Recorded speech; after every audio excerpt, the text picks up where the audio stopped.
welcome to the Caribbean Cultural Center's program, Curators in Conversation, a series dedicated to critical debate, dialogue, and engagement with curators committed to the Afro-Caribbean and its diaspora. I'm Grace Aneiza Ali, the Curator-at-Large at CCCADI, as we call it, and Assistant Professor of Art and Public Policy at NYU. And first things first, I want to thank the most hardworking team at the Caribbean Center always for their incredible work in putting together this series, and especially our producer extraordinaire, Kat Lazo, who is behind the scenes. Thank you, Kat, for always holding us down. And a very special thank you always to the leadership team at the Caribbean Cultural Center, Melody Capote and Regina Beltran, who always say yes and find ways to continue to support programs and initiatives for curators of color as part of CCCADI's larger mission. So this is our last Curators in Conversation for 2020. And I am just so thrilled to welcome Maria Elena Ortiz and O'Neill Lawrence with us for our December iteration. Welcome, Maria and O'Neill. Thank you so much for being here. Well, thank you. It's great to see everybody. I wanted to pair the two of you together in this conversation. Well, first, because I have tremendous respect for the work that both of you are doing, particularly the research and scholarship that you do on Caribbean artists. And I think we can all agree that the scholarship on this body of work of Caribbean art is just as important as the exhibition making. So that was my first reason for sort of being part of your fan club.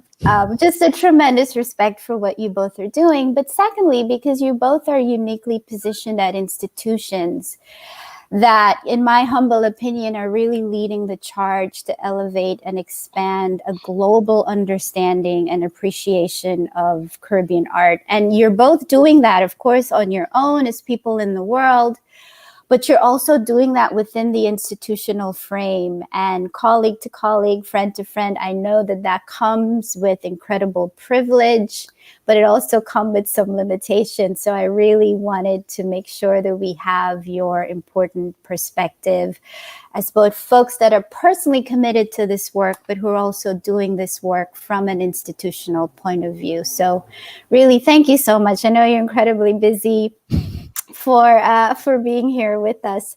So for our audience, what I'm going to do is just brag about them a little bit and share a little bit of their bio for you before we get into our conversation with Maria and O'Neill. So Maria Elena Ortiz is a curator at the Perez Art Museum, Miami, also known as PAM, where she is spearheading its very important Caribbean Cultural Institute. And at PAM, Maria has organized several projects, including the recent The Other Side of Now, Foresight in Contemporary Caribbean Art, and where the exhibition asked this very provocative question: what might a Caribbean future look like? Maria, I have to tell you, I saw that show and it was wonderful. So congratulations on it. It was a really beautiful project. Thank you, Grace. And Maria is also the recipient of the Independent Curators International Travel Award for Central America and the Caribbean, an organization I'm also part of. I think that's how we might have met, Maria, through ICI. I think so. Yes. I think that's how we met. I'm sure. Yeah. Like 5 years ago. And we know they do also wonderful work to support curators of color. So hats off to ICI.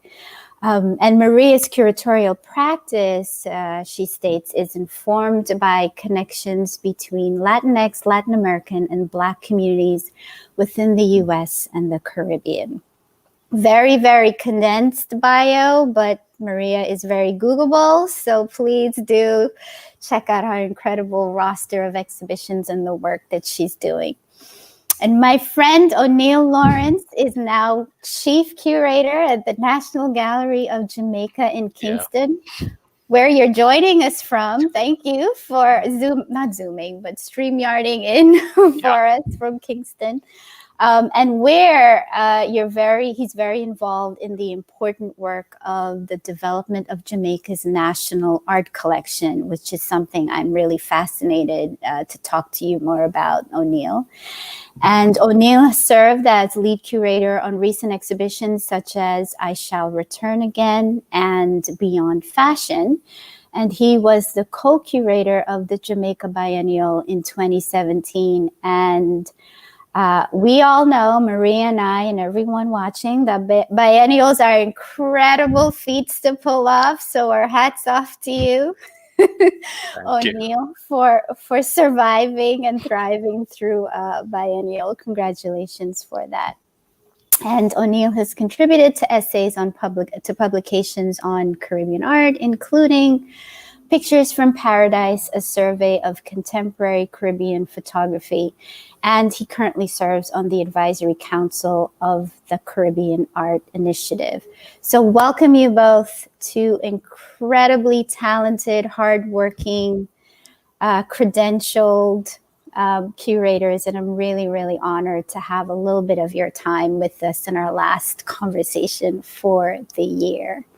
So to our audience watching, this is how we run our program. We'll start with a brief opening talk from Maria and O'Neill, and we'll see a few slides about their work, just really getting a sense of their practice and their curatorial ethos. And then Maria and O'Neill will delve into a conversation with each other and just talk shop, really, share some of their concerns and their intersecting ideas within their curatorial practice. And during that time, we want you to think of your questions and your comments, because we'll be sharing them with O'Neill and Maria in the Q&A portion of our program. So we really would love to hear from all of you watching. And so now I'll turn it over to Maria and O'Neill. And Maria, will start with your slides, and then we'll hear from O'Neill. Welcome you both. Thank you, Grace. It's a pleasure to be here. It's great to see O'Neill here as well, somebody that I also admire and consider a friend. So it's just a pleasure, and thank you. And of course, you know, Kat and everybody else has been amazing. So it's been very, very interesting to watch. So the way that I kind of presented this short presentation is really about the things that I've been working on now. So maybe we can pull out the presentation. You know, quarantine has been very interesting, of course, but also very productive. And I wanted to speak out a few projects, really mainly like 2/3 projects that I've been working on. One is the Caribbean Cultural Institute, and that's the website right there. So if anybody wants to check it out, which is a brand new website. And this platform is really a curatorial and research platform that lives within the curatorial department of PAM. And it's specifically dedicated to Caribbean art, contemporary art, and its diaspora. And here what we're trying to do is that we're trying to really, you know, at PAM, we've been very committed to Caribbean narratives from the beginning of the institution, really. And now with this initiative, we're trying to cement it into part of like the core, one of the core pillars of the institution. This initiative was started by a grant with the Mellon Foundation. So that's also been quite a really nice thing.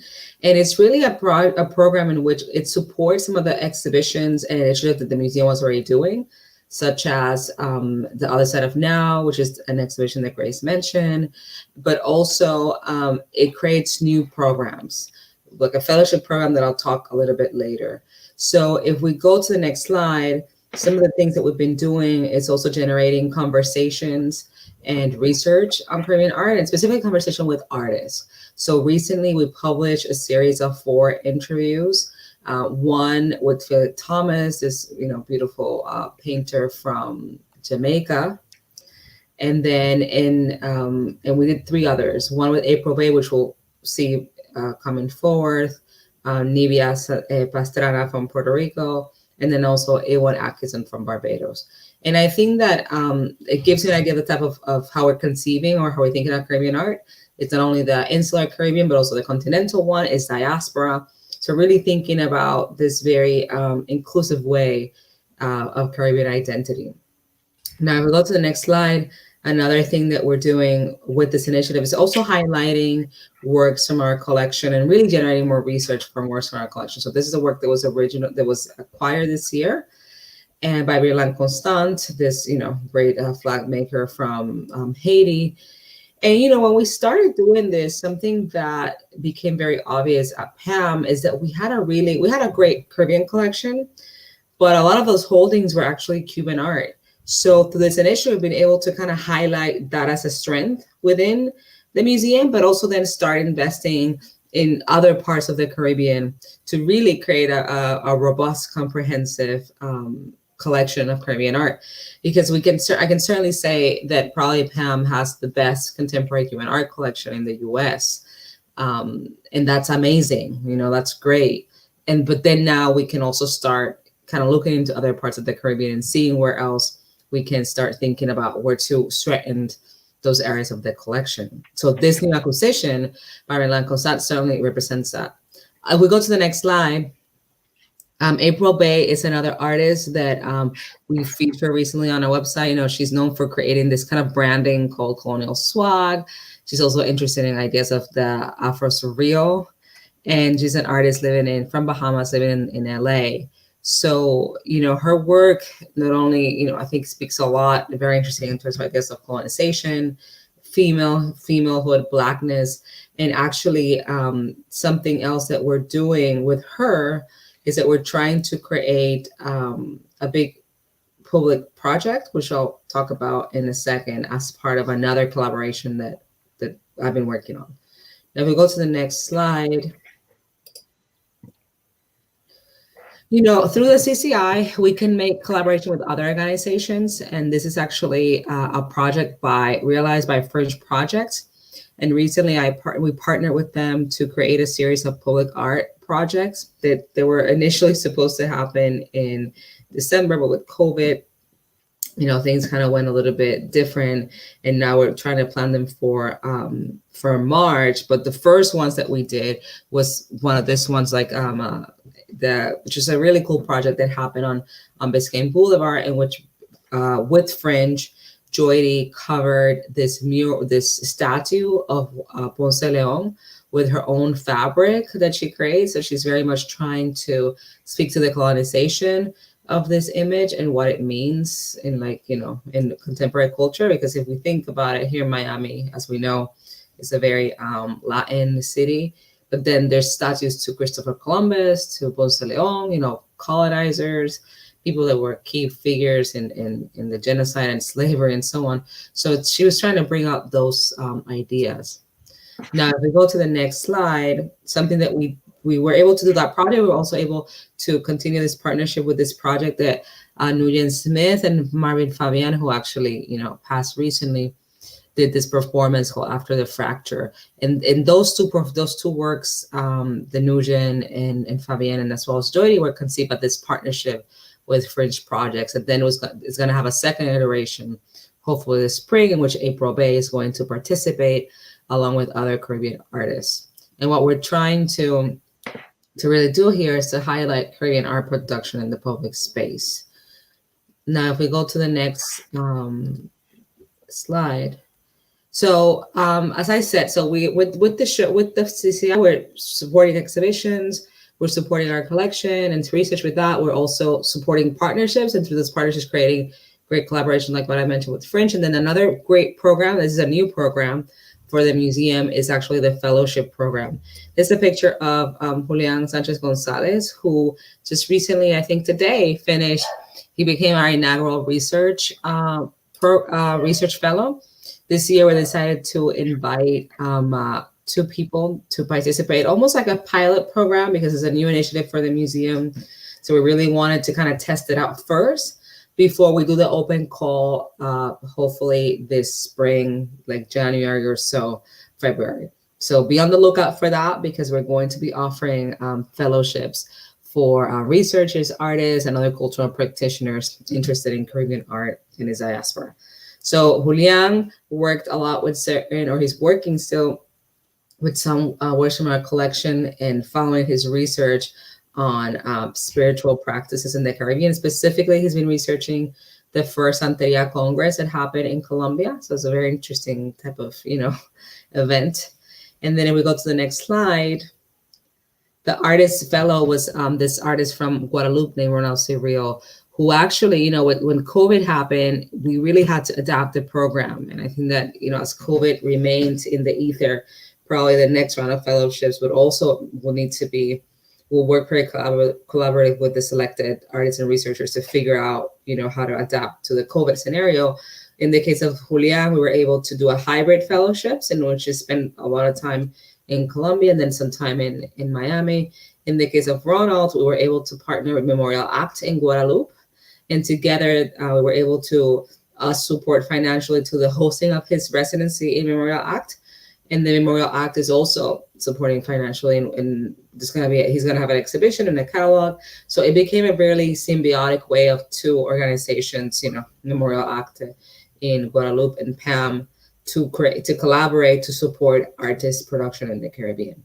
So like I said, this year we did this pilot program to start kind of introducing this new thing into the museum, but starting soon, we're going to do an open call to everybody.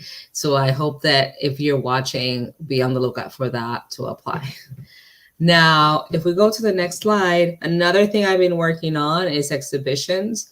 And this is really, the CCI, or the Caribbean Cultural Institute, really started like in practice. In practice, it probably started, this year or so, or early last year.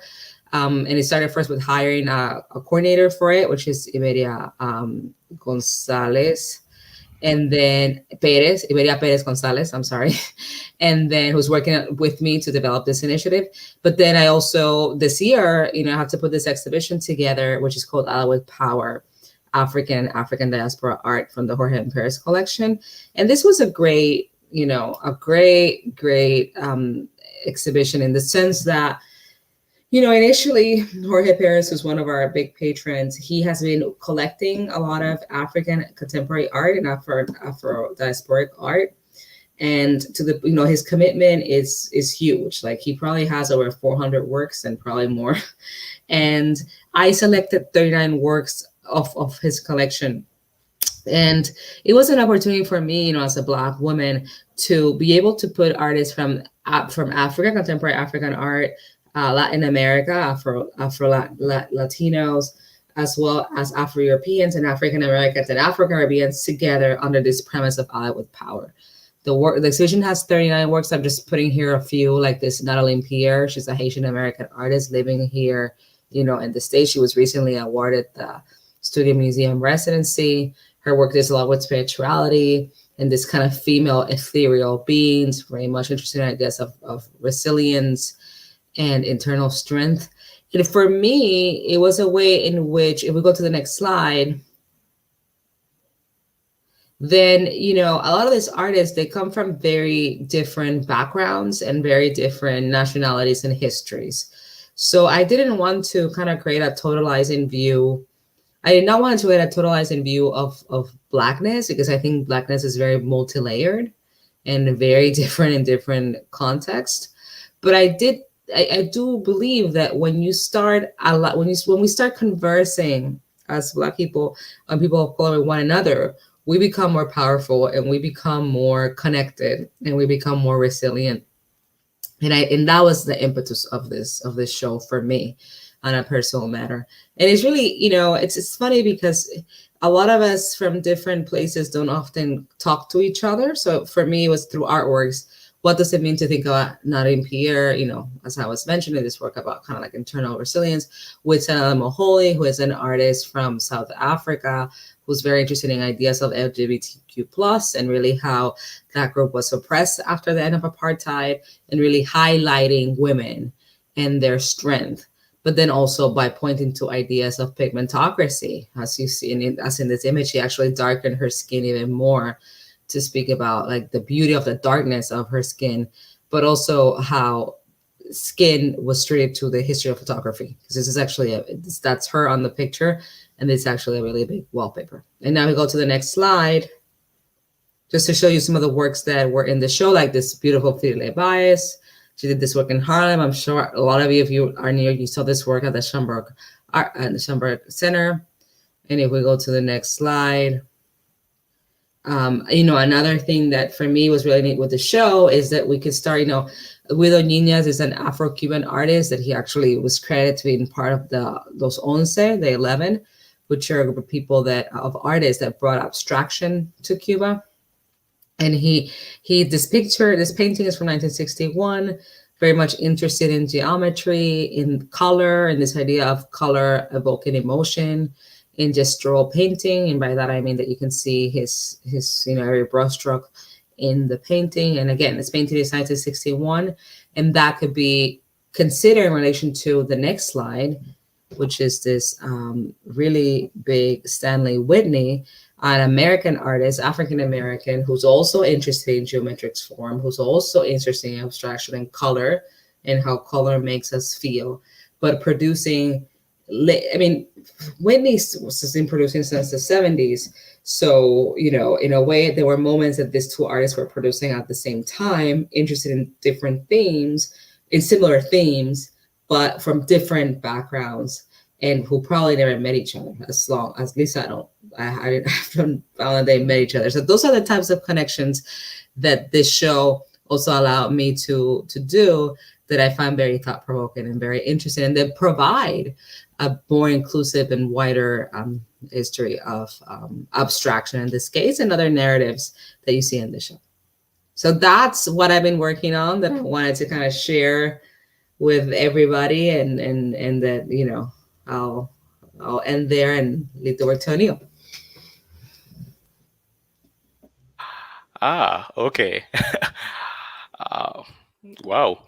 Now, I had decided to kind of take a slightly more personal take on my what I consider to be my curatorial journey, because the personal, the different realms of my life have been so intertwined that it didn't seem, it seemed better for me to just talk about the trajectory and all the things that made it up to kind of take it to the place that I am right now. If we can see the first slide.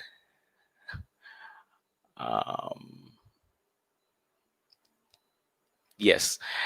Now, of course, that's kind of how I see myself in those three areas. I mean, as an artist, as a curator, and as a writer. That is one of my older pieces. That's right there. And the reality is that my career as a curator started at around the same time that I started as an artist. Writer came later, but both of them were happening at the same time, and they were informing each other, both my artistic practice and the way that I was thinking about curating. And the concerns that I developed as a curator were fed by what I did as an artist. If you can show the next slide. Thank you. So my work really, as you can see, it's very focused on the body, specifically the Black male body. As a queer artist in the Caribbean, one of the things that my work really has been about my navigating the space that I exist in, both psychologically and physically.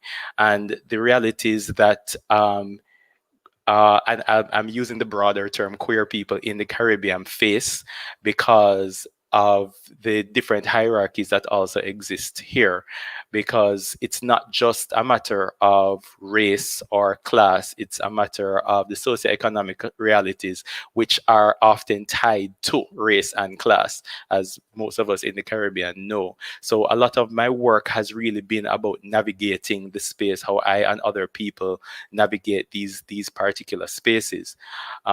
These are works that are only about 2 years apart. The first one is really, I actually started working at the National Gallery around the time I created the Re-Identified series, and it was really delving into further topics and kind of properly addressing what I consider to be some of the race class issues that led to the further work.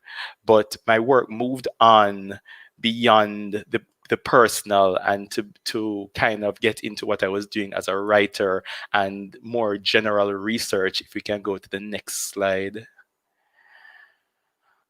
It became more about archives. It became about looking into the forgotten histories, because a lot of times, especially I think within societies that are, I'll say, governed in particular ways by the Christian aesthetic, a lot of LGBTQ plus histories are lost for various reasons, not just purposeful erasure, but in a lot of cases they're lost because people are trying to protect the person who is at the core and the subject of that. Now, the work that's on screen is something that I produced in a residency that was initiated by a wonderful and talented artist, Joy Gregory. It was Beach House Residency, and it was really focusing on a fashion designer, Trevor Owen. And I decided to create a body of work. I mean, these are both details of a much, much larger piece that was really kind of looking on the ephemera of his life. It was really, I wanted to tell his story based off of the things that were left behind, things that people didn't think had value, but things that he had touched, things that he had kind of, interacted with, because for me, it told a more comprehensive story and recreated his life in a way that other photographs or the things that he had produced as a designer could not. But the delving into archives and delving into issues surrounding queer histories in Jamaica kind of then began to feed into my curatorial work. And if we can go to the next slide. Oops, back. Yes, the Masculinities exhibition. Now, it's interesting. The core of one of the pieces that started that exhibition is the photograph that you see there. It is a photograph by a Jamaican mixed race, but presenting as white photographer by the name of Archie Lindo. And I actually wrote my master's thesis on that photograph. So it kind of translated, that's where the writing came in. It kind of translated into my curatorial work as well, because it really, what I really explored were the socioeconomic factors that created that photograph. Who was the photographer? Who were the subjects? What were the realities of their life? How did they both get together to be, for this photograph to be created? Because of course you have poor, well, I'll call them fishermen for those who don't know what Irish musk gatherers are, but they're poor fishermen on a beach, and here comes this photographer who creates what can read very easily as a very homoerotic work, but a work that became in a weird way iconic for the 1950s in Jamaica, because it was kind of showcasing, the raw kind of aesthetic of person, the local man ripping his livelihood from the environment, without technology interfacing too much. And it was kind of this weird kind of aesthetic that was championed by the pre-independence nationalist movement in Jamaica. And from that photograph led to the what you see up in the, I guess that's the upper right-hand corner, the upper corner of the slide. That's the cover of the Masculinities catalog. Now, that exhibition, a lot of people expected that exhibition, when we first did the press for it, to be specifically about LGBTQ plus Jamaicans, when it was really, that was just one relatively small portion of the exhibition, because masculinities really deals with a whole lot more, as we know. But it was very interesting the way that we, I remember having to abstract the image in itself. It was almost revealing and hiding it within the actual word masculinities that we worked with because of, the prevailing realities of Jamaica, and, having nude men on, billboards, flyers, or that sort of thing would have proven problematic. But at the same time, we want to actually show what the exhibition is about. Now, that is something that has been a concern for me with my curatorial practice, because of course we my purpose, and I think the purpose of the National Gallery and what it's been trying to do for most of the time that I think I've been working here, is to create a platform for conversations. And the reality is that LGBTQI plus, I'm alternating here, histories have not always been part of the conversations. If we can move to the next slide. And that's something that I actually worked with my assistant curator at our Western branch for the exhibition I Shall Return Again, where we had highlighted a work that's kind of the one that's on the plinth in the center, How to Kill a Sound Boy. And it's one of the works by a phenomenal artist, Leisha Johnson, that's directly addressing the realities of how Jamaican dance hall and the rhetoric that it promotes, the homophobic rhetoric that it promotes, kind of affects, changes, transforms the realities that people in Jamaica live in. And that was a work that, for me, kind of spoke to one of what I like to call the last taboos of conversation in Jamaica, in trans lives here.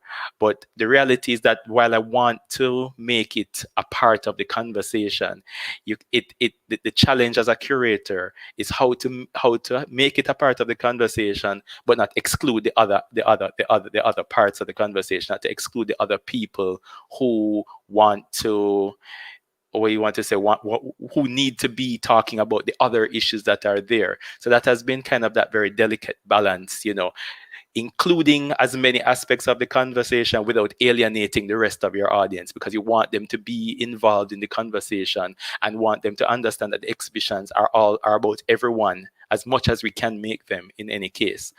Now, that was a 2018 exhibition, is actually one of my favorites. But the thing that has been kind of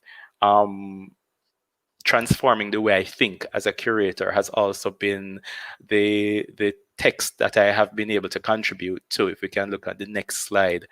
I was very lucky to be, or honored and lucky to be invited to contribute to the catalog and the anthology that covered the Afro-Atlantic Histories exhibition that was at MASPE, which was really in Sao Paulo, which was kind of doing a bit of a survey and an interrogation on the realities of all the shores that have been touched by the transatlantic slave trade, and the art that has been produced by all the peoples who were there. And the work that the text that I produced was really focusing on the way the body, the black male body, is depicted within quite a few Jamaican works, and of course the latest publication there, Beyond Homophobia, edited by Moji Anderson and Erin McLeod. I contributed again to that text, but looking more on how nationalist art developed, and how the homoerotic potential of the work was, I will say, ignored and explored at the same time by the artists and the people who have written about the art to date. And it's one of the things I feel that it is my responsibility to really make sure that I try to make the spaces that I have some minor degree of control in as inclusive as possible, because it's very important, I think, for us to develop as a people, for us to make sure that we're having all the conversations that we can have. So that's the end of my presentation.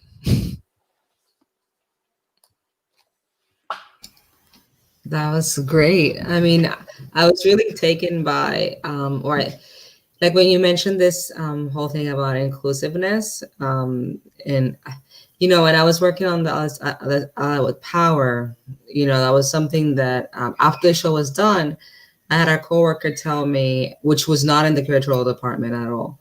He told me, I walked in here yesterday and the show is so beautiful. I was so nervous because, with a title like that and the artists that you're showing, I thought that it was going to be very intense. And then I was basically, he was kind of Assaulted. saying I was going to be thrown off. Yeah, exactly. So, and then I said, no, I mean, the works are nice, are very beautiful too, and are very powerful, because not only the content, but the aesthetic. And when he said that, I have to admit that I think I'm very intuitively attracted to color in art. So I think that the selection was very intuitively, but I was very happy because as a curator, I agree with you. Like, you do want to be able to, especially in times like today that, here in the States, things are very polarized, but you want to be able to create a space in which people can actually speak to one another, and that nobody feels like alienated from the art. So I certainly agree. I share those Yeah, I thoughts mean, with you. that's always, because the thing is, I have been positioned in some cases as an advocate. I'm not sure I'm comfortable with that term as yet, because I just see myself as more a creator of a space. I mean, if that's advocacy, I guess, because the reality is that National Gallery is a public institution. We're here to serve various publics. So we can't ever ignore the fact that everybody is supposed to be coming to visit us. So you have to actually make the space comfortable and amenable to everyone who needs to visit. And the thing is, that doesn't mean that we need to shy away from difficult conversations. I think difficult conversations are necessary. I think for growth, for us as an institution, as a people, if we're supposed to be contributing to the national aesthetic, we're not trying to be an ornamental institution. We're trying to be a space and a place that can create change and can really make a difference. And not everybody thinks of museums that way. There are galleries, or even art, frankly, within the Caribbean, as being able to make direct change in people's lives. And for me, it's important to kind of advocate for that and try to make it a reality. Because the thing is, I focus more on, for the presentation, I focus more on things that we're dealing with, LGBTQI identities in Jamaica. But the reality is that we do other shows. We do shows that our current show, which has unfortunately been closed for some time, Jamaica, is really looking on some of the developments of Jamaican music, which of course everybody is attuned to that here on our island and internationally. I mean, that's one of the things that Jamaica is known for, and yet not so much for its visual arts production, which has been in existence since the Tainos populated our island. But, yeah. They populated my island too, Puerto Rico. Yeah. But the thing is, though, what I think I want for people to understand is that the art is not something that's existing beside history, or as an attendant to history. It is history. It is something that is it's the then and it's the now. It's the realities that it's a reflection of the realities that we're existing in. And I always tell people, because there's for a long time there, I don't know if you have this I have this problem, but we always have this kind of situation where people think of the National Gallery as for some type of people, just those type of people who that is not for everyone, even though our mandate is to serve everyone. And I keep trying to tell people, I've had so many interviews where I tell people that the National Gallery is for everyone. You will walk into this space, no matter who you are or where you come from, and you'll find something that you can not only relate to, but will impact you and move you. But that's kind of the going back to what I was saying earlier, where I'm trying not to alienate people, because difficult conversation, but don't push people away. Yeah, no, we definitely sometimes get that too, in terms of what is art, because that's really the question here. And I have to say that I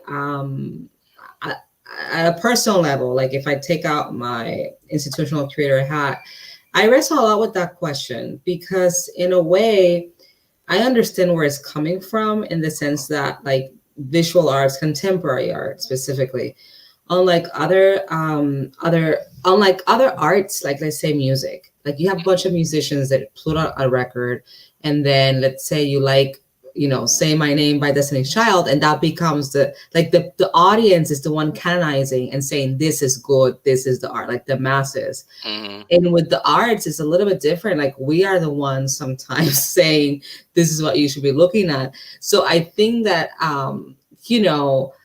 there's something there also about like the way our industry works that it might, I think about it, I have to admit, like but I do think that I agree with you that when you focus on history and context and things that resonate with people, then to me, that's when you can have a really good pulse in terms of what this art is, right?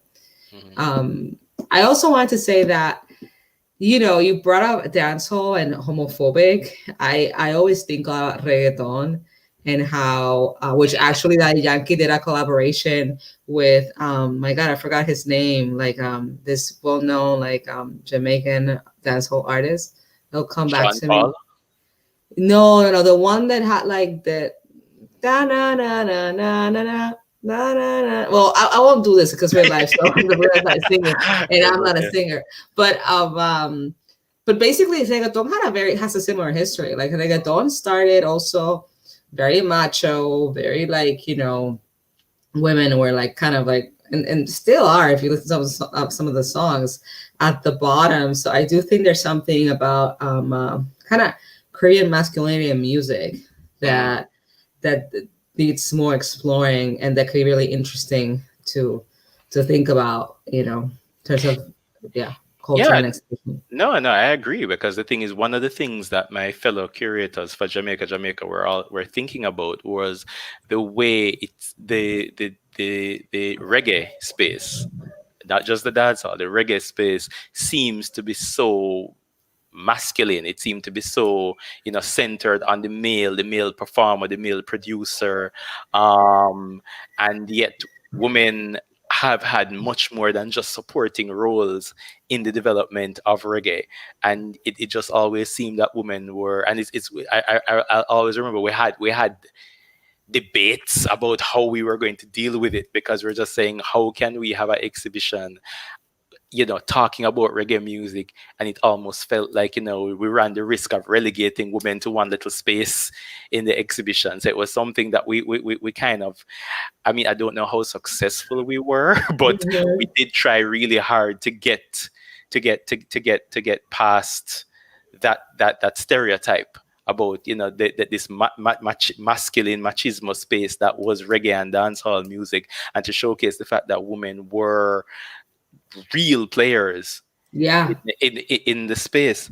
I do wonder something though, because the thing is, I mean, and it goes back to something that you had said in your presentation, when you're talking about Pam's investing in other Caribbean artists, because I was part of a conference earlier this year, well, not so much earlier this year, just like about 2 months ago, when I was talking about the after effects of the time that we're living in, and I'll say the dirty word COVID, that we are in, and how it is going to affect us moving forward when we're past this point.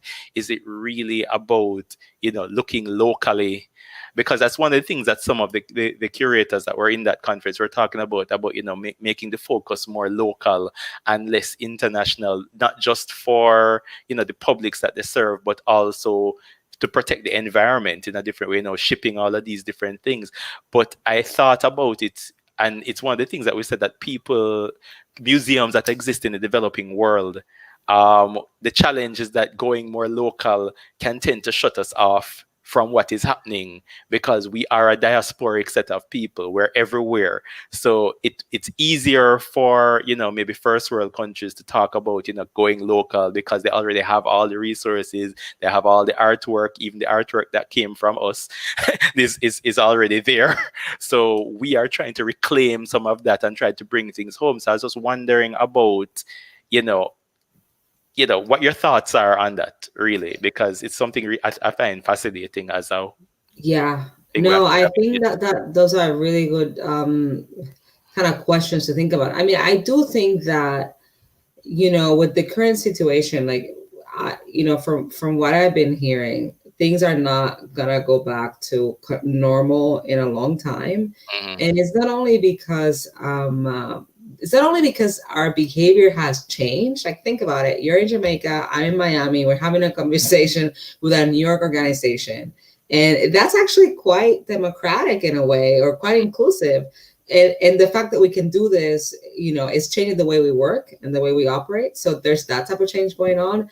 And then also with the vaccine, for what I was listening to some, scientists, I do listen to scientists, not every country is, first of all, here, not everybody's going to get vaccinated. In order to get a herd immunity, you need to have like 70% of the population.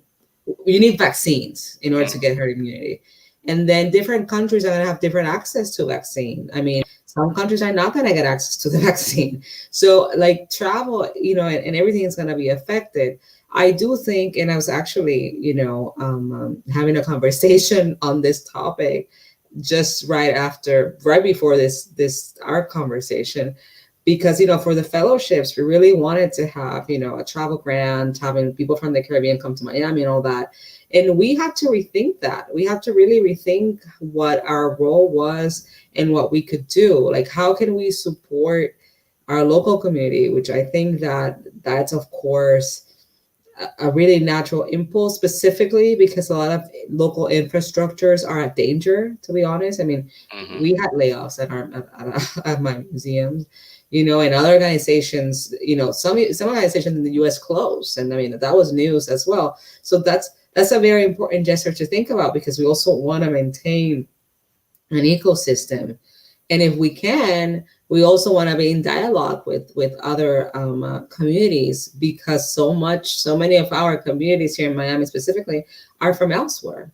So I do think that that's going to be a challenge that we're going to have to adapt to, for us. And literally in the case of the fellowships, which we were working at the time with 2 international artists, it meant partnering with local organizations where the artists lived, and then offering kind of hybrid opportunities for the researcher. But I think that, what I'm thriving for is a combination of the two.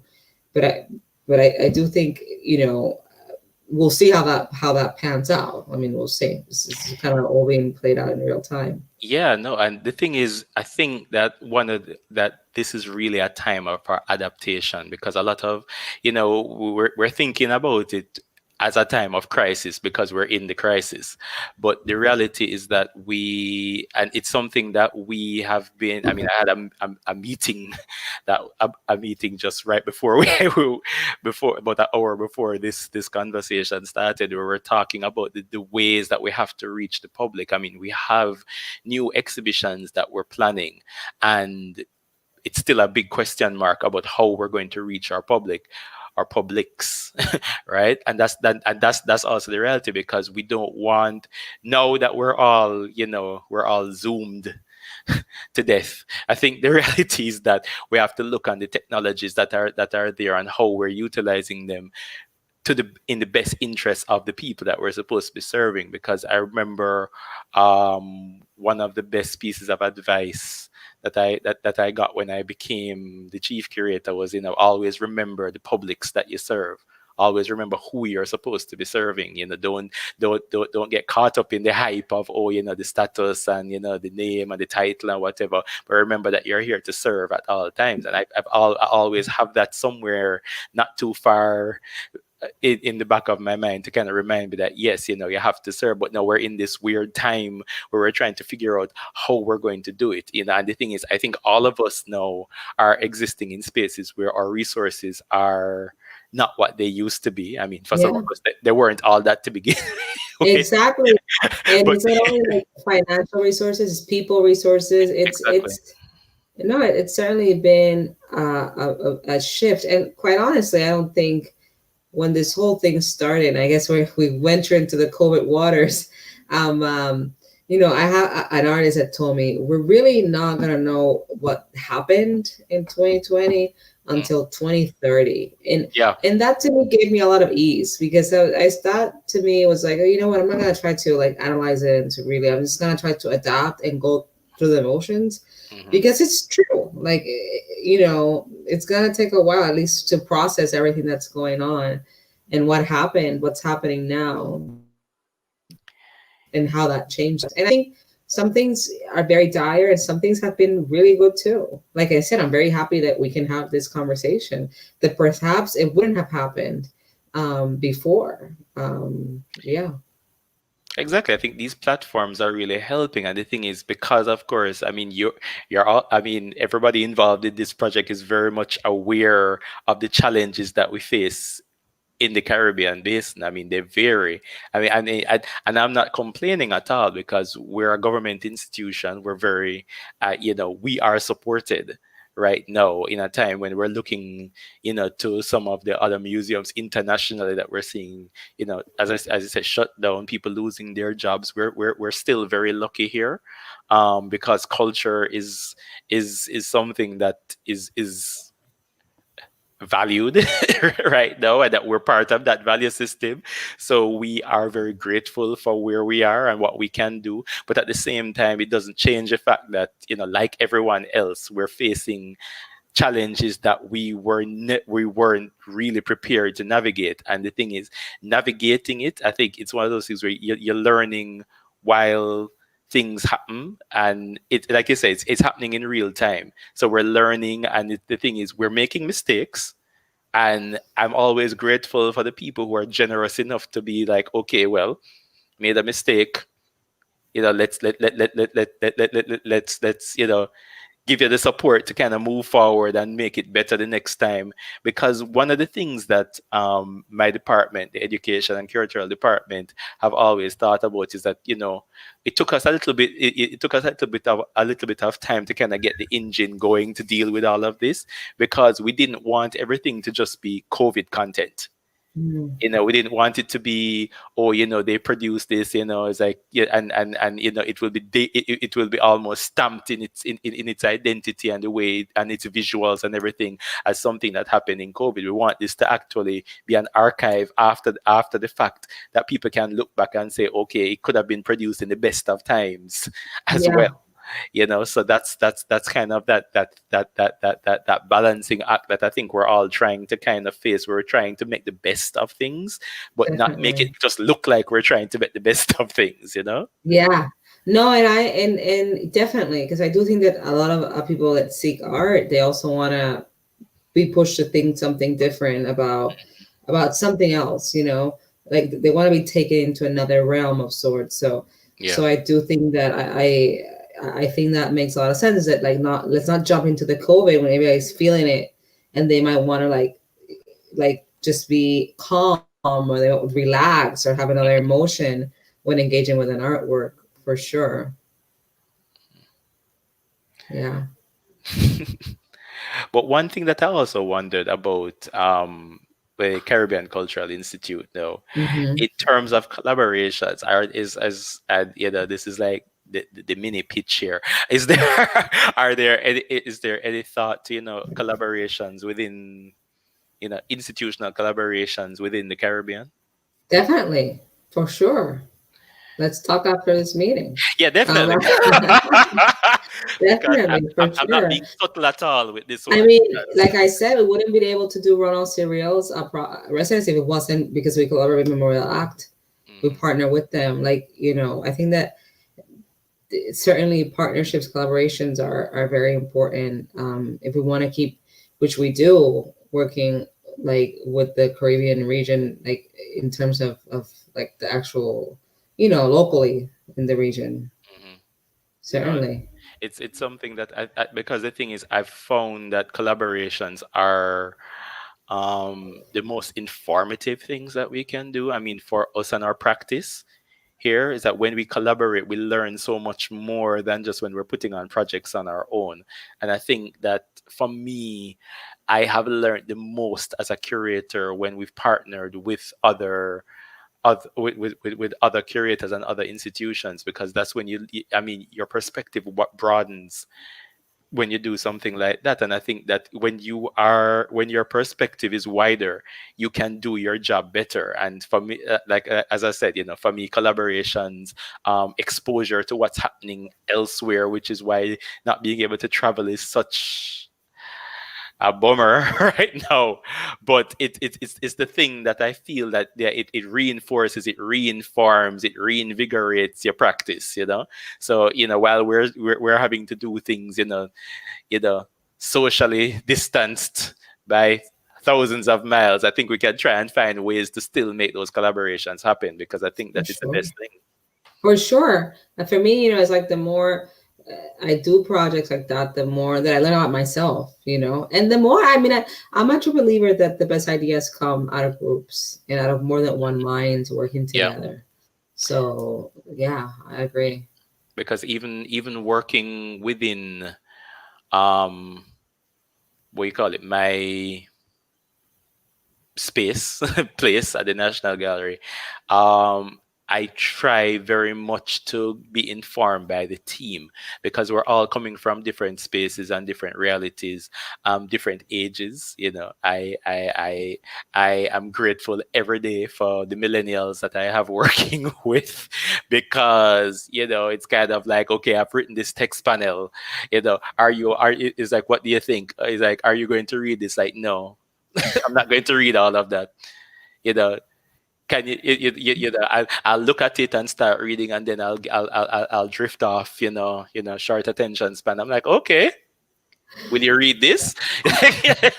Like, yes, okay, that works. And as for those who want to read more, we have the catalog.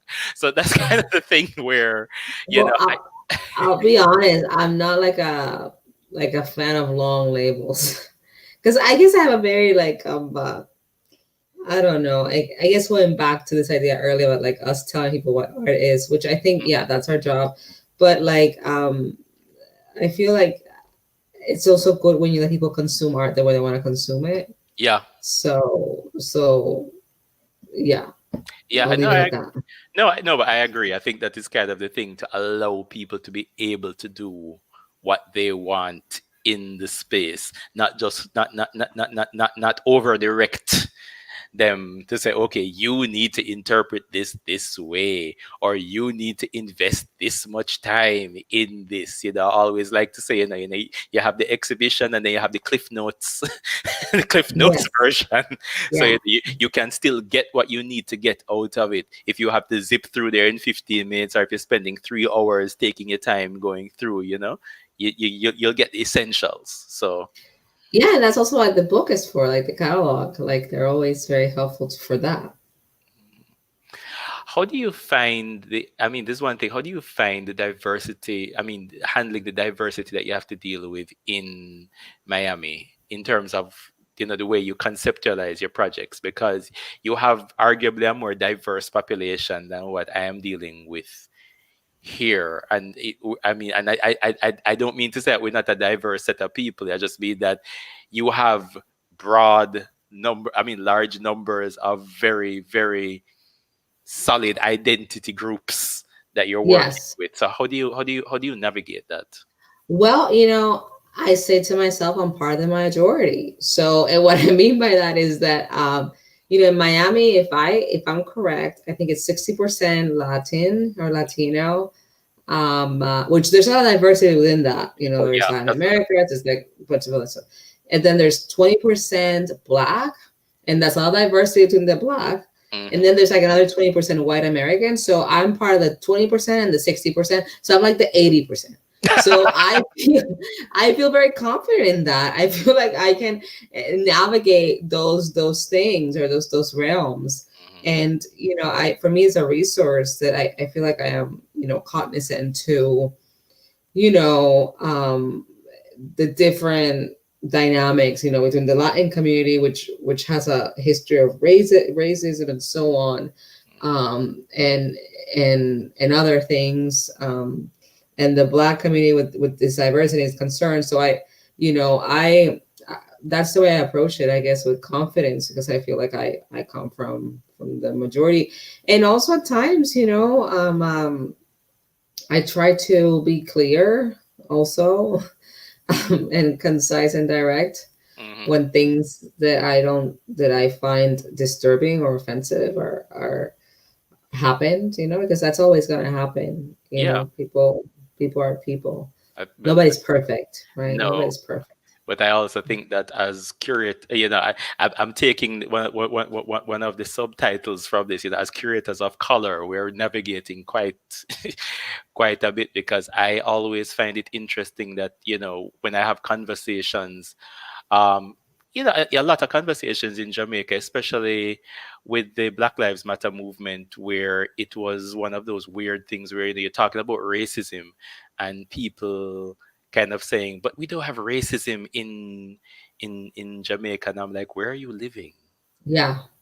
Well, I think that, the Caribbean, and I think that Latin America, what you see is like this national privilege. And what you see is once you kind of people refuge themselves on the nationality. And there's another thing that happens, within that, there's this tension between ethnicity, like culture and the national, and I'm sorry, ethnicity as culture, and then the phenotype, the ethnicity and culture and phenotype. So, you can, like in Puerto Rico is a great example. We have a lot of like African influences that are part of the culture, of the mainstream culture, like bomba, salsa, even reggaeton, you can definitely. But then when it comes to the phenotype, like in the meritocracy within the country, then that's when you see people that, speak about like pelo malo, like bad hair. They don't want to be very dark. They don't want to go take out the sun. They don't want to marry people that are darker than them. And actually, as a matter of fact, in Puerto Rico, there was a moment, and the people would marry, they rather marry their cousins who were lighter skinned than like a darker skinned person. And it's very, I think that, like there's a lot to be done in the discourse of race in Latin America and the Caribbean, because then also when we think about nationhood, I don't know if you have this experience when you travel throughout the Caribbean, but like the Haitians are a great example. The Haitian Revolution, which was an amazing thing that happened in history. Also, the Western powers like France and US created an embargo in Haiti and created this like image of the Haitian as something bad. Yeah. And even in Puerto Rico, some people would say, oh, you don't want to be independent because you want to be like Haiti. And I remember when I was in the Bahamas, the way certain Haitians were treated, that were living there. Like there's also this kind of like national discrimination. The Dominican Republic and the Haitians there. So it's a very convoluted and a lot to unpack there. For me, it's fascinating, quite frankly. And I've done a little bit of research in Puerto Rico specifically, because there in Puerto Rico, there was an area of town which the Spanish crowned after some Blacks helped fight pirates. The Spanish crown gave that area of the island to free Blacks. So a lot of people would go, other Blacks from other islands would go there to seek like refuge. So you have that free Black community that was like completely, like its own little thing. And then you had in the southern part of the island an enslaved Black population. So you have like these two different societies kind of living at the same time in complete different kind of ideas of freedom. But anyway, now we no, that's like a longer discussion that we need to have. Yes, yeah. It's been so wonderful listening to you all, and I'm really struck both of you, Maria and O'Neill, about and this phrase you used, O'Neill, that it's been an incredible time of adaptation. As much as it's been a time of loss, it's been an incredible time of adaptation. And I think it's also been an incredible time of creative resilience. And so I was hearing all of the things that you had to cancel or postpone, Maria, with the Caribbean Cultural Institute. So here at CCCADI, we were set to launch our curatorial fellowship for Afro-Caribbean art in August of this year. And we had started this whole plan to launch all of these programs in 2020. We'd already put out the fellowship application. We'd selected the fellows. And August came and New York was still in shutdown mode. But what I mean by creative resilience was in spite of that void, or probably in response to that void, this series, Curators in Conversation, was birthed. Because when we talked to the curators, what we learned was that there was this need to simply gather and to simply talk with each other. And I did a little mapping of what you said, Maria, where you're in Miami, O'Neill's in Kingston, and you're communicating through a New York organization. Well, that void that we all had to deal with was what led us to this sort of triangulation with each other. And so as much as we were so disappointed not to be able to launch this fellowship over the summer, and we are now rescheduling it for next summer, fingers crossed, we were able to birth something like this, which has been really incredibly meaningful to curators working on the Caribbean, especially young emerging curators who don't get the opportunity to gather as much and to talk. And so I wanted to share with you all that I was feeling all of that angst and all of that, what do we do now, that all of the grand plans. And as you know, Maria and O'Neill, it's 2 years, 3 years worth of work to plan these kinds of curatorial program, and then to get to a point where you're ready to launch and it gets cut short. It's really, really awful to sort of have to pick up the scraps and figure out what to do. O'Neill, I wanted to ask you, Maria and I are both within American institutions, and you are there, you are within the Caribbean. And I heard I just heard the emotion in that question to her about collaboration. I really, and I know she heard it too. And oftentimes I feel, and I know that, for those of us that are within American institutions, I don't think we ask enough what you need.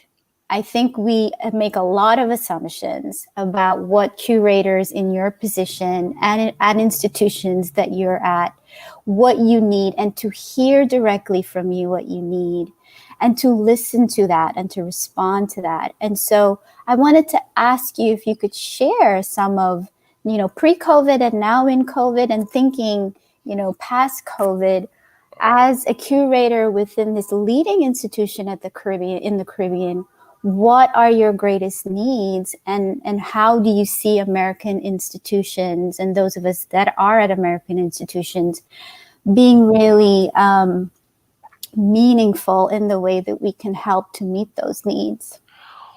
One of the things, and it's something that has, this is kind of like a pre, during, and post-COVID need. I think, assistance in capacity building. Because the thing is, we think, a lot of, the curators that I work with, a lot of, kind of fell into curating, so to speak. I think there is a need for more training opportunities for curators within the, there are some, I'm not going to say that there aren't, and we're very grateful for them. I think, even like the programs that have come out of tilting axis being one of the ones that comes immediately to mind. But I think that it is something, I think it's capacity building, because for me, in order to continue what we're doing and in order to be able to become better, you need to have more diversity. You need to not just, I mean diversity in terms of the people who are able to do the work. So it's not just like, I'm at the National Gallery, I'm the chief curator, but you need to have other people in our ecosystem then who can do what I do, or who can, who can do it better, that are also able to do it. So it's kind of, the quickest and easiest thing is to say resources, because everybody's like, we need to be able to build these spaces, but you need to have the people who can build the spaces, and not just like from the basic infrastructure, but can build them within the community, can respond to the community, and can do things that are relevant and meaningful to the community. That's the thing that I think that, would be helpful, because, it's one of those things where, I've been, pre-COVID, I was dreaming of doing, a retreat for my curatorial department. But the thing is, who is like one of the questions that we're having is like, we would have loved to be able to bring in somebody who has a particular level of expertise, and who can look objectively on what we're doing, and offer guidance. Those are the kind of things that we need. We're not sitting down here and being arrogant and thinking that, well, we know everything, and we don't, or nobody can come in and give us, a perspective that we can listen to. We're very open to, constructive criticism, and we're very open to being exploring and benefiting from other people's experiences, but also sharing our experiences. Because I was having a conversation again earlier today with one of my fellow curators, Monique Barnett Davidson, where we're talking about the realities, or not even the differences that pertain to the global north and the global south. And also, thinking about the fact that the global south is also not this monolithic thing that you can speak about as one experience and one reality. How each island that we exist on, each territory, each state is different and has different realities. So it's really just kind of, I got excited about collaboration, and I get excited, and Maria and I are going to talk about collaboration, because for me, as the thing that we need is not just to highlight what we're doing, but to have more collaborative experiences, because it will help everybody. I think not just us, but I think it will help everybody greatly.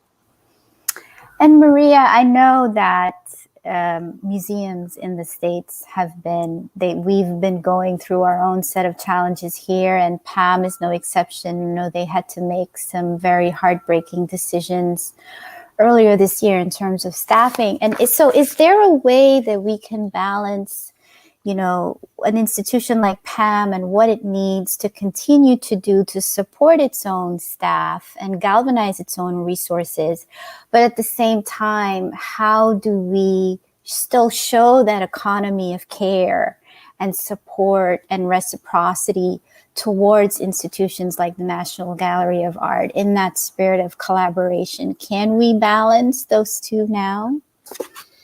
Yeah, I think so. I think it's a new balance, but I think so. And that's why I mentioned, the partnership that we did with Memorial Act, because that was a good way in which we were able to both capitalize on our resources to support an artist production.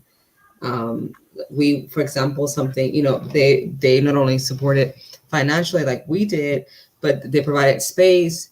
And then we also use our network to put the artists in contact with different people from our network. So not only, he would have a space, but then we use our network through our, curators and other professors that we know to then for him to have studio visits and other exchanges with other people. And then we're also going to commission a writer to contextualize his work. So I think there's ways to do it. I think that it might look different, and it might involve, a lot of institutions in the U.S. are not in the same position financially that they were 6 months ago or a year ago. So our resources are very tied. But in terms of liquid cash and whatnot, but there's other ways that we can collaborate, that we can still promote and be be on goal, be on mission, be on the purpose that we all have, because ultimately we have the same purpose. We want to promote art, we want to promote artists, we want to promote research, we want to promote thought, we want to promote exhibitions. So we all have the same purpose. It's just a matter of finding the right alignment that makes sense for right now. I think there's ways, and I'm hopeful about that, and I'm hopeful about my future conversation with O'Neill, because our program wouldn't be successful if we could not generate those types of collaborations. Yeah, I want to thank our audience. The chat and the comments is blowing up, so thank you all. We're gonna ask your questions, and we're gonna start with someone. We have the Jamaican American artist Cosmo White watching us, which I know both of you. Yeah, Hi, Cosmo. And his question is, greetings, Maria and O'Neill. And it's O'Neill, he's saying, can you elaborate on how the conversation of race has evolved in Jamaica during the global Black Lives Matters movement this summer? That's heavy. Take a breath for that one. Wow. Well, I don't know if I can speak to the entire conversation in Jamaica because since we have been in lockdown, I can only speak to the people who I've been able to interface with. I think one of the realities that I've seen, and it's something that, yeah, I think I can legitimately say I've seen it evolve in that as I think I mentioned earlier, that there was kind of this sense that what's happening in America doesn't necessarily apply to Jamaica. That was kind of the initial sense that I got from people, and it's like that we don't have racism in Jamaica, we have colorism in Jamaica, and I remember thinking to myself, and actually was very vocal about it. It's like colorism is the bastard child of racism. Why are we pretending that they're independent entities, that one didn't birth the other? We do have racism in Jamaica, but I have seen in a lot of people I know just this kind of shift. I can't, as I say, I can't speak for it societally. I don't know if it's been, but it's kind of this thing where there's an acceptance that this is not a kind of like a them us reality, that it's more, this is an us reality. It's all of us. As I say, I don't know. I can't speak to how broadly it is, but I see more of a thinking that yes, this is something that is about us as well. I've seen it in minor changes, in minor things, where I've seen some of the people that I do get to see on a daily basis, like suddenly it's like, okay, I'm not straightening my hair anymore because I'm why am I trying to conform? It's like conform to one particular ideal. It's like I'm black or I'm mixed race, and there's nothing wrong with the way I present myself. And I've been existing in this kind of space for so long, thinking this particular way is the correct way, and it's been the result of racism. And I think, to be very honest, a lot of Jamaicans follow the news media in the United States so heavily. I mean, I'm going to tell you honestly, I think more Jamaicans were watching your presidential election than they were watching what was happening with our government elections, which happened a month or two before. I mean, I saw the average Jamaican being able to tell me about the electoral state, all of the different nuances of the American system, because we're watching it. So in terms of how the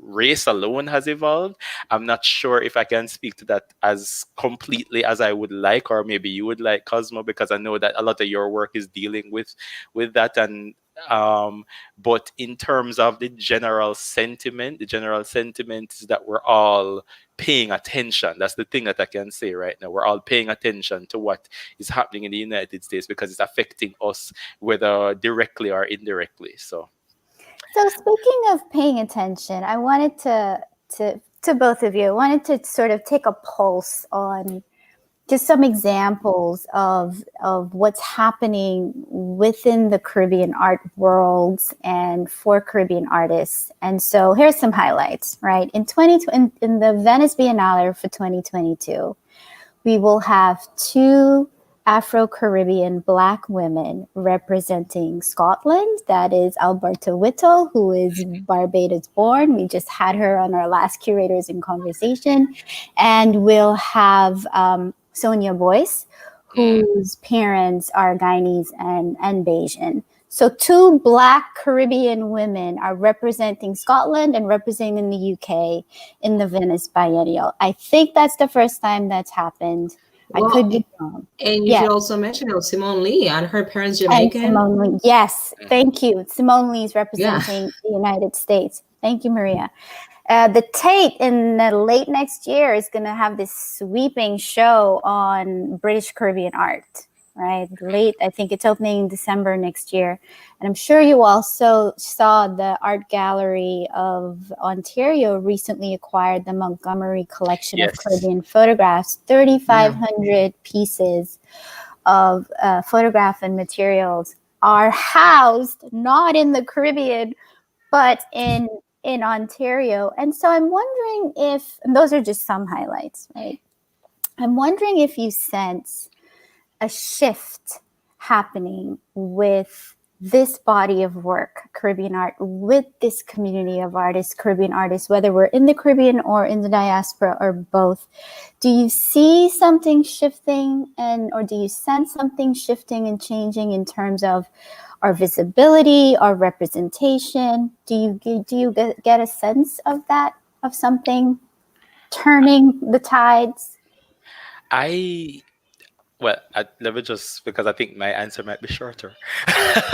I think that, I don't know if it's necessarily a turning of the tides. I think this has been building for some time. I mean, slowly but surely. Because I think when I became a curator and started paying attention, I started seeing, like interventions within the international sphere with Caribbean artists, but not I mean, we've always been there, but it's kind of a thing where I'm just seeing like the momentum seem to be building. I mean, I tend to watch, say, the career of like Ebony G. Patterson as kind of like my benchmark for how I see, the visibility increasing and increasing and increasing, and seeing more and more Caribbean artists. So I think it's been building. I hope that it's not something that will, you'll build up and they have the crescendo. I just hope it keeps going. But I see it.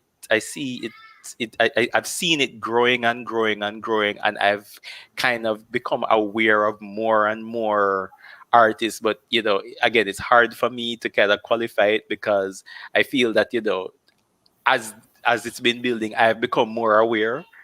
So I don't know if I can really say whether it's been a change or a shift, but it's definitely, I think all of the influences and the realities that we're living in right now have really informed the place that Caribbean artists are in. I think it's really kind of, I think the positions have been created because you have more people who are aware of what's going on and interested in telling, more full stories. So I think that it's really kind of helped to bring our stories also to the fore. So I think that is what has been, my humble opinion, that's what's been happening. I agree with what O'Neill is saying in terms of it's been a building or something that's in developing. I do think that right now it's on trend. And I also think that we have had waves like this before. Every couple of years, there's like that show on Caribbean art. So I guess my only questioning would be, we just have to make sure that the marketing and the symbolism of it also aligns with the resources. Because I do think that still Caribbean art is very undervalued on the Caribbean art and on the art market, Yes. And it's like a big kind of problem when it comes to valuation. I do think that, that there could be more representation of Caribbean curators in institutions, and there could be more representations of Caribbean artists in collections. As a matter of fact, talking, when Julian Sanchez was here in Miami, he was mentioning how there were artists of Colombia, of the Colombian Caribbean, that were not part of some of the best collections in Colombia, and that's something that, 2020. So I think that we just have to make sure that as we continue, as we harnessed on this moment of visibility, that we then also in the backside or behind the scenes, we're working towards this other shift that also create kind of longer results, I believe, fighting for, promoting more representation institutions, promoting better valuation of Caribbean artists, collections and all this other stuff, preservation, hopefully in the future, a collection like that can stay in the Caribbean, that also speaks to where we are at in terms of institutions and conservation and so on. Mm-hmm. So it's great. I'm not, mm-hmm. I think it's great, but I also think, we have to be always very mindful about the symbolic mm-hmm. versus the practice. Mm-hmm. Yeah. As my final question, so we have about a few minutes left. So many curators in leadership positions, like you both all are now wrestling with redefining the role of the curator, the future of museums in navigating what has been an incredibly fragile moment, but also could be a very generative moment. And so my question to you both is, and within your own very different, but also similar experiences and contexts, if we had to imagine a sort of a new set of priorities of doing curatorial work, right? If we had to imagine perhaps even a new kind of institution, new approaches, new initiatives, what would that look like? What would we need to change? What would those new priorities be? Wow. Yeah, you're ending with the heavy one. all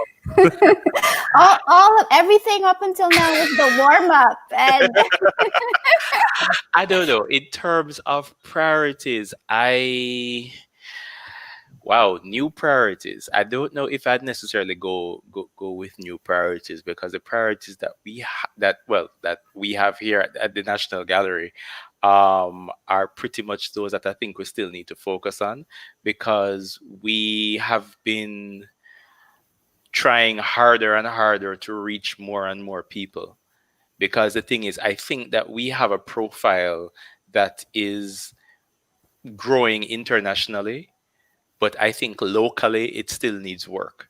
So I think that for us, I mean, one of the priorities that we have is to be able to reach, not the captive audience, not the art connoisseur, but the people who can always choose to come or not to come to our gallery, or not to engage with what we're doing, or trying to. I think it's this is hard, Grace. This is one of those things where I think that one of the priorities that I want to have, as I said, is much earlier, is that the capacity will be built, that we can become not just this kind of the big institution, but that there will be more and more of other spaces that can operate differently. So if we can help to contribute to that, because all of us have restrictions that we work with, institutionally, socially, whatever the different factors that impact us are. And I think what I would like is to have a broader playing field, a more diversified ecosystem, where we could say, okay, there are many other people, so that we can focus on this and know that the other aspect of what our community needs is also being taken care of. So for me, that would be something that I have a dream of a curatorial training program, like a full curatorial training program, not just for my staff, but for all people who are truly and really interested in curating at a level that they can, that they can have international shows, international collaborations. So that for me is something that I would like to see happen. I mean, I think the rest, to be honest, I think we are prioritizing our audience. I think we are prioritizing the youth of the country. I think we are trying to make them better with our educational initiatives. The teachers' initiatives, our entertainment, our edutainment. I hate that word.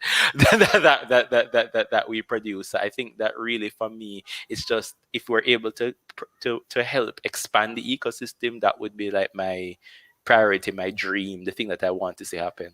Yeah. And Maria, I echo O'Neill. It's hard, but I was watching, I think it's the talk you did.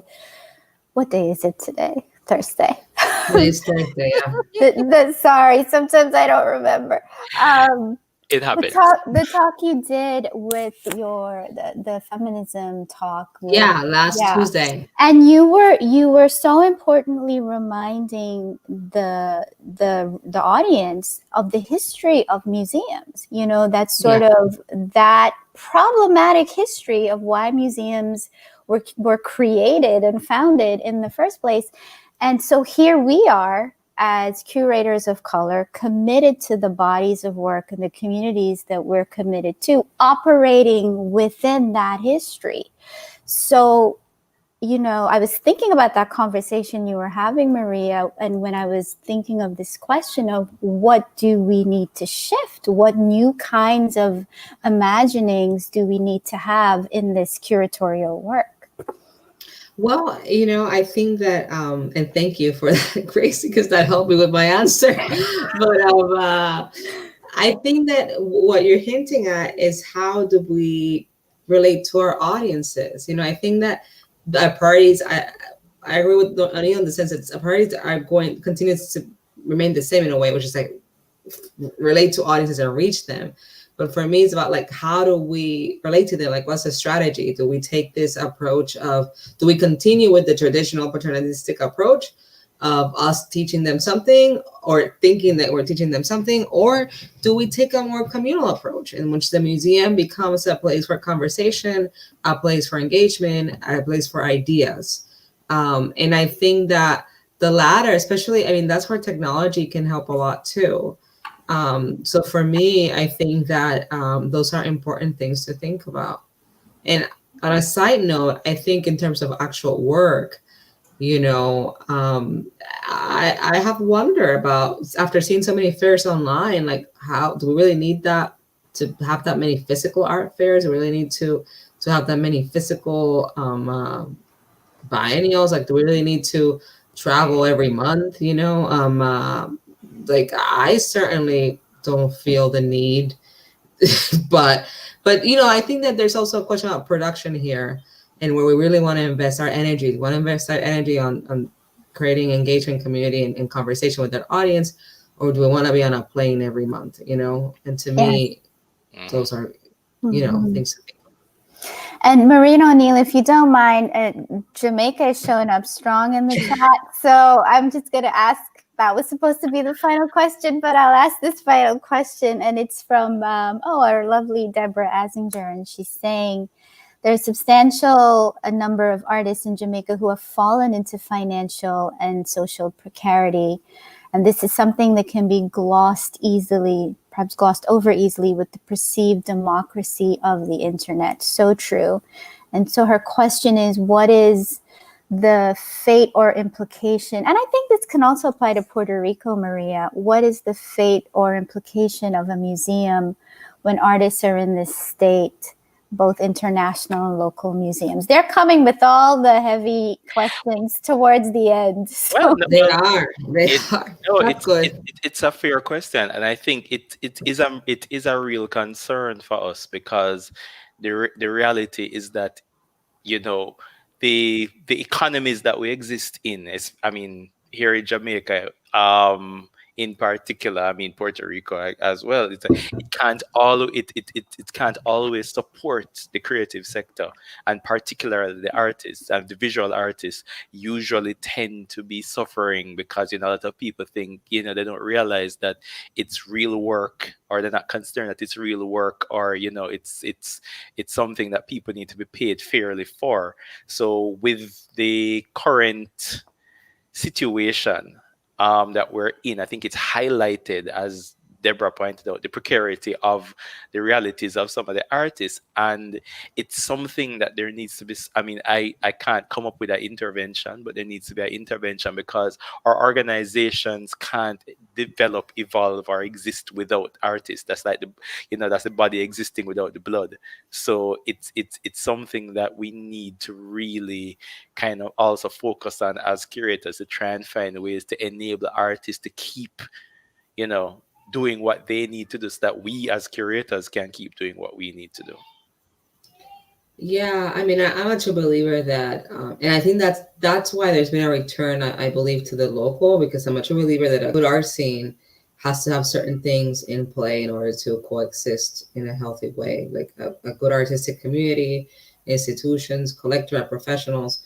So if something in that whole equation is hurting, then there's a problem, and that's I think that's where shifting to the local becomes important, or becomes of use. I think that in the context of the Caribbean, it's just a little bit more it's just more intense because the situation at times is very precarious. Yeah. And it's precarious to begin with. So it's certainly, it's a challenge that I do think that local institutions, in collaboration at times with outside institutions, should take seriously and think about which ways to really create some level of resource, because I do think that it's going to be difficult to help everybody, mainly because, maybe there's ways to figure out, support. More collaboration. More collaboration, yeah. Well, folks, I have to tell you that hi, Deborah. Nice to see you. Hi, Deborah. Sorry. I have to tell you that I'm really thankful that you are both who you are and that you are placed where you are, because that gives us a lot of hope about the future of this work and the artists who we serve. As you so beautifully reminded us, O'Neill, the artists and the audience and the community who we serve in our roles as curators. It's been, I think, in the green room, folks that are watching, we were trying to figure out when was the last time both O'Neill and Maria saw each other and when the three of us saw each other, and we all can't remember, but I'm just so thankful that we could create this digital space where we could gather and see each other again, and to see you both, even with all the challenges at your institution, see you both still thriving and well and keeping on. So thank you so much for being here in this busy December and engaging with us. And I want to thank our audience for always joining us and supporting this program. Kat, as always, thank you for masterminding it all behind the scenes. And we will say good night to everyone. We'll see you next year for the next series of Curators.